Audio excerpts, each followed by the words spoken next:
Kang gusto mo yan? Ah. No comment. Wala ako iniisip. Kaya pumalpa kasi wala ako iniisip. Kaya pumapal pa kasi wala ka sa isip.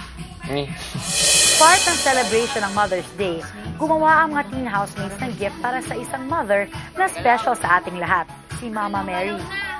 8 feet na ba yan? Tingnan mo nga. Mamaya mo ng ano. Oo, 8 feet na yan. Pat, okay din style mo sa pagsusukat.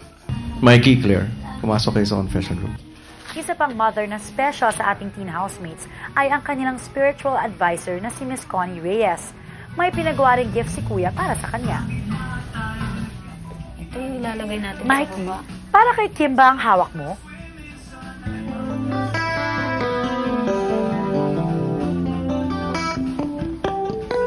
Ganda ng bulaklak, no? Meron kang gusto mo yan? Ah.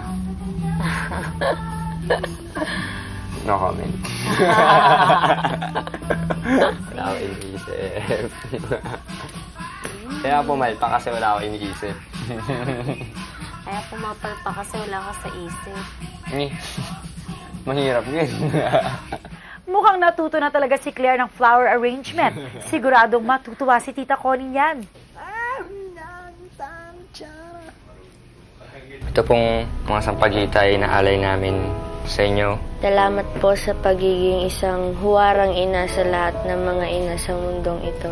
Kayo po yung naging modelo sa lahat po ng aming mga magulang maging sa amin. Gusto ko lang magpasalamat sa kanya for all the blessings, gifts, and the guidance in my life. And thank you for watching over me and my family. Happy Mother's Day po. Maraming salamat po sa lahat po ng blessings na binibigay niyo sa akin at sa pamilya ko. Thank you rin po sa walang sawa ninyong pagmamahal sa amin. Ito pong sampagita is inaalay po namin sa inyo as a sign sa pasasalamat namin sa lahat ng sacrifice na binigay mo. And we all love you.